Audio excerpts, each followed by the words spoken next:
Using the flying cup. Just stand clear, please. Please. Thank you. And action. What happens if it closes when you're on the other side? No, we just wait until it reopens. We should get going. Don't go. Stay. I've got a really bad feeling about this. Sorry. Cut that. Well, you see, you realise now why in the old-fashioned days they filmed everything in studios. Because it's so much easier. We've had something, I think, trying to spray crops flying over. We have lorries that come out of the blue. I mean, wherever you go in this country, somebody wants to ruin your filming day. And action. I thought it would be really good fun if we could do something that was quite small but quite powerful in its effect. So when Cutter comes back from the past for the final time, he finds something very dramatic has happened. What happened? Did you find the anomaly? He comes back to ask where she is, and no one knows who he's talking about. Where's Claudia Brown? I don't know anyone of that name. At this stage, we don't know why she's disappeared or what happened, but it seems clear that something very important has changed in humanity, and Claudia was never even born. Look, where is she? Cutter, we don't know her. No one knows her. Boy, something's wrong. He has jeopardised her existence by his actions. Something's happened. Something's changed. We've done something. So just when he was falling in love, he loses her. Oh, my God. Greenhouse sequence that we haven't got room for. They use a number of different programs to do this, but basically it's all in the eye.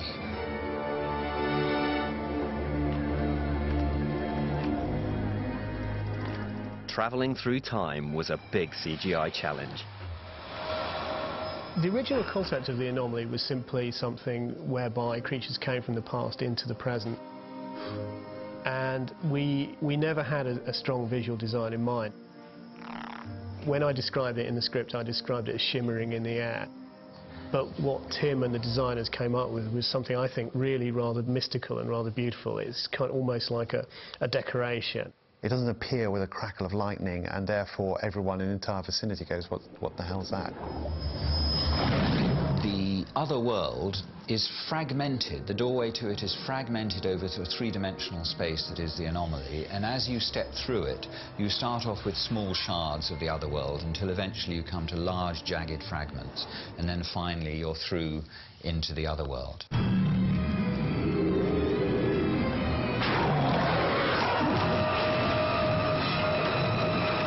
Brainstormed technicians being able to invent a pipeline that takes what usually costs the film industry millions and millions and put it on the small screen for much, much less. They are used to huge movie budgets like Harry Potter, say, or Troy, but then they may only get a very small piece of that pie. Sometimes an animator on a feature film might spend an entire year working on 2 or 3 shots. We couldn't afford that. The animators have to make radical changes to their approach in order to speed up the process.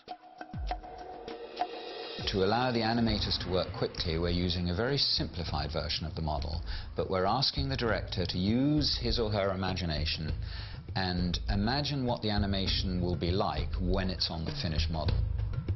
We put a bit more movement into it. We try to suggest head movements, mouth movements, things that would give more of a clue to what would be happening, so that right up front the director could look at it and then decide that's the way they want it to go or not.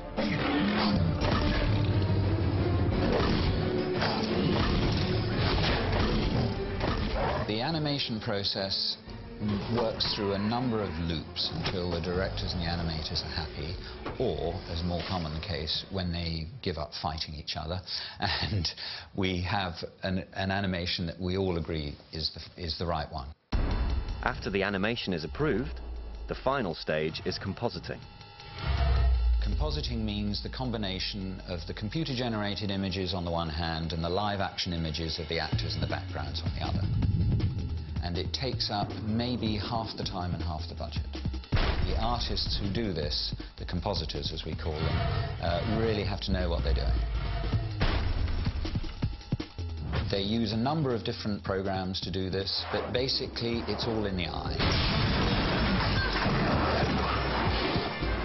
Each show is about 10 weeks, and that's from the very, very first thing being scanned to the last shot being delivered. Quite a long process, really, but done in a very, very compressed time. It's the last week of the shoot, and the ever-tight schedule will not allow Jamie to complete the greenhouse scene. However, he's come up with a plan. We've got a lunchtime meeting today because the greenhouse sequence that we didn't get to do on that fateful day, we haven't got room for it in our schedule for me to direct it. So it's not ideal for any director, but a second unit led by Cameron are going to direct that scene. So in my mind, this sequence needs to be handheld, which brings up a little bit of a... I've strictly storyboarded it, so the meeting is about me saying what I'd love to achieve within that scene and everybody being on the same page. He's got the baby in his hand. Now the baby is a prosthetic, so we've got to be careful that we don't frame the baby in too much. Strictly guided by Jamie, the greenhouse scene is finally going to be completed. Here we go now. Yeah. And roll, please.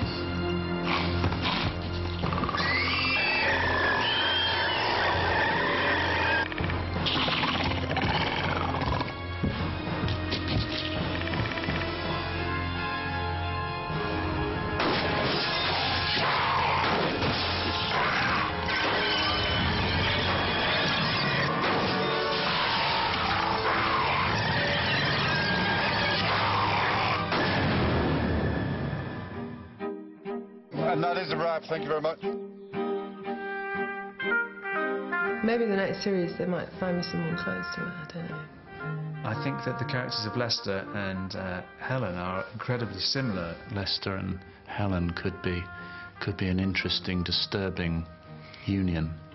After applauding that one, you can cut for a second. The cast and crew have been fantastic, and I think everyone's kind of very excited about it. I'm all oh my godded out, actually. You know, if I have to go one more time, you know, my head's gonna just fall off.